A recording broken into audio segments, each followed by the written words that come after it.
फरमाते हैं कि मैं ना मजदूर लेने गया, बगदाद के चौक में मजदूर बैठे होते थे, तो मेरी उन मजदूरों में से ना एक नौजवान बच्चे पे नजर पड़ी।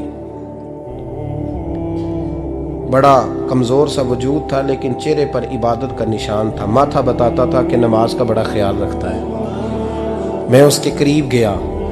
चेहरे भी बड़ा कुछ बताते हैं ना, चेहरों में भी बड़ी रानाई होती है। फरमाते हैं मैं करीब गया, मैंने उसको कहा बेटे मजदूरी करोगे? तो कहने लगा मजदूरों में बैठा हूँ तो हुजूर मजदूरी के लिए ही तो बैठा हूँ। तो मैंने कहा कि चलो फिर। कहने लगा नहीं मेरी कुछ शर्तें।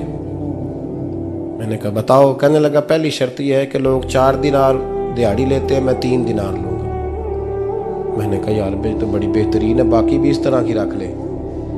उसने कहा हुजूर दूसरी शर्त यह है कि मैं आपकी मुकम्मल बात मानूंगा, लेकिन जब अजान हो जाएगी फिर आपकी नहीं सुनूंगा। तीसरी बात उसने ये की कि हुजूर मैं आपके घर में काम करूंगा पर आपके किसी सवाल का जवाब नहीं दूंगा। कहते मैंने कहा यार तू बड़ा अजीब है, शर्तें तो मालिकों की होती हैं। कहने लगा जी बहरहाल मैं शर्तें लगा के जाता हूँ। फरमाते मैं उसे घर ले आया, काम मैंने उसको बताया, तो जो काम मजदूर सारे दिन में करता है ना उसने 2 घंटे में ही कर दिया। हमारे मजदूर सिगरेट पीने में भी तो आधा घंटा लगाते हैं, वो चाय पीने जाएं तो पौना घंटा वहां। उनको भी तो दयानतदारी करनी चाहिए कि नहीं करनी चाहिए? ने मुआहदा किया है ना जी, तो पूरा उतरना चाहिए ना। कहते 2 घंटे में। अब काम जब बंदा शुरू कराता है तो काम और निकल आता है। कहते काम मैंने उसको और बता दिया, वो करने लगा। उसने मिट्टी निकाल के रखी थी बाहर रास्ते में, तो अजान हो गई जोर की। उसने वहीं कुदाल छोड़ी कही और चलने लगा। तो मेरा बेटा कहने लगा इसको जरा बराबर कर दो। कहने लगा चुप कर जा, तेरे बाप से बात हुई थी, जब अजान होती है तो मैं किसी और की नहीं सुनता, सिर्फ अल्लाह रसूल की सुनता हूँ। कहते मस्जिद चला गया, नमाज पढ़ के आया तो दोपहर का वक्त था। मेरी बीबी कहने लगी इसको को खाना खा ले। कहते हमने कहा खाना खा लो, तो कहने लगा मैंने रोजा रखा हुआ, रमजान भी नहीं था, नफली रोजा रखा हुआ। फरमाते हैं शाम हुई, मैंने 3 दिनार दिए। तो मैंने कहा तेरा नाम क्या है? कहने लगा मैंने आपसे कहा था मैं किसी सवाल का जवाब नहीं दूंगा। कहते वो चला गया। अगले दिन मैं फिर लेने गया उसे, काम कुछ और निकल आए। तो लोगों ने बताया वो सिर्फ हफ्ते वाले दिन आता है।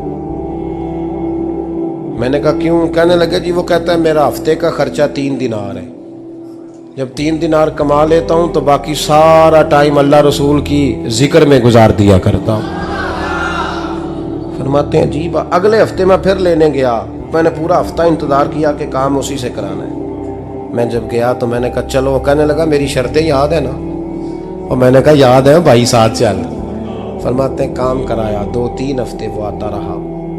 एक हफ्ते में गया तो लोगों ने कहा हुजूर आज नहीं आया।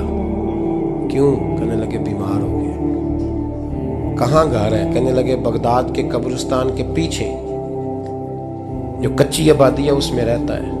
फरमाते मैं गया, दरवाजे पे दस्तक दी तो कहने लगा हुजूर आप हैं? दरवाजा खोला है, आ जाइए। फरमाते मैं अंदर गया तो मैंने कहा तुम्हें कैसे पता चला मैं आया हूँ? कहने लगा हुजूर अल्लाह वाले हो, आप नहीं आना था, वरना अमीर तो गरीबों का पता लेने कोई नहीं आते। कहते मैं करीब गया तो कहने लगा मैं आपका इंतजार कर रहा था, तेज बुखार है, तप रहा। जेब से कुछ पैसे निकाले, कहने लगा ये पैसे रख लें। एक अंगूठी निकाली, कहने लगा हुजूर आज रात को मेरा इंतकाल हो जाएगा, इन पैसों का कफन खरीद के सुबह जनाजा पढ़ के मुझे दफन कर देना, और जब दफन करो तो ये अंगूठी लेके असर के बाद हारून रशीद के पास जाना। आप उसे कहना मैंने मिलना है पर वो आपको टाइम नहीं देगा। आप उसको आवाज दीजिएगा कि तेरी एक अमानत है मेरे पास, फिर वो आपसे मिलेगा तो अंगूठी दे दें, फिर आप मेरी तरफ से फारिग हैं। हजरत फरमाने लगे तेरा नाम?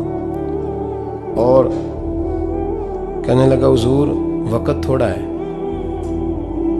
आज रात मैंने जाना है, बड़ी लंबी माफ़ी मांगनी है रब करीम से, अगर मुनासिब समझे तो मुझे अपने रब से तन्हाई कर दे दे।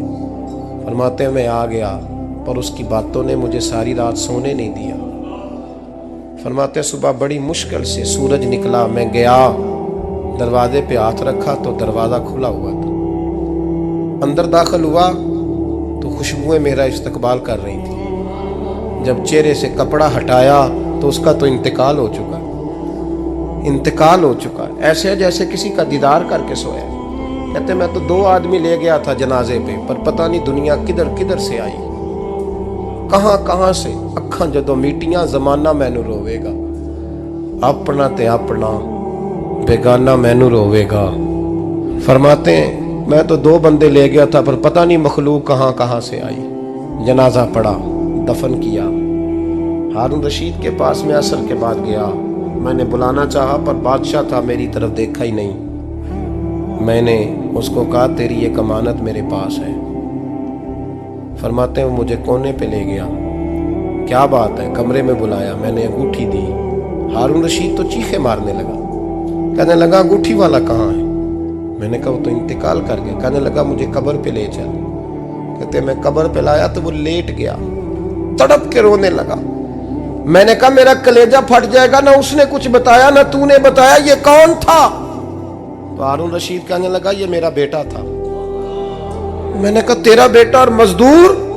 कहने लगा हुजूर ये हजरत दाऊद ताई के पास बैठा करता था, उनका मुरीद था, मुझे रोज कहता था अब्बा तूने बड़ी दुनिया इकट्ठी कर ली है, मरते वक्त तुझसे टांगे समेटी नहीं जाएंगी, इतना हिसाब नहीं तू दे सकेगा। मैं इसको समझा देता, इसकी अम्मा समझा देती। ये रोज हमें कहता छोड़ दो, आ जाओ अल्लाह रसूल की बारगाह में झुक जाएं। हम समझ। एक दिन ये चला गया, कहने लगा फिर तुम्हारा रास्ता और है और मेरा रास्ता और है। ये सोने की अंगूठी गलती से इसके पास रह गई, गलती से हीरे की अंगूठी चली गई। कहने लगा देखो मेरे बेटे ने आज वो भी वापस कर दी है।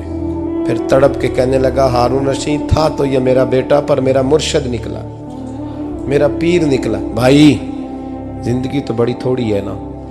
बाबा साहब ने कहा था उठ फरीदा सुत्या, और दाढ़ी आ गया पूर, अग्गा नेड़े आ गया, पिछा रह गया दूर। उठ फरीदा सुत्या खलकत वेखन जा, मते कोई मिल जाई बख्शिया ते तू ही बख्शिया जा। उठ फरीदा सुत्या झाड़ू दे मसीत, तू सुते रब जागदा, तेरी डाडे नाल परीत। मेरा रब हमें भी अपनी बारगाह में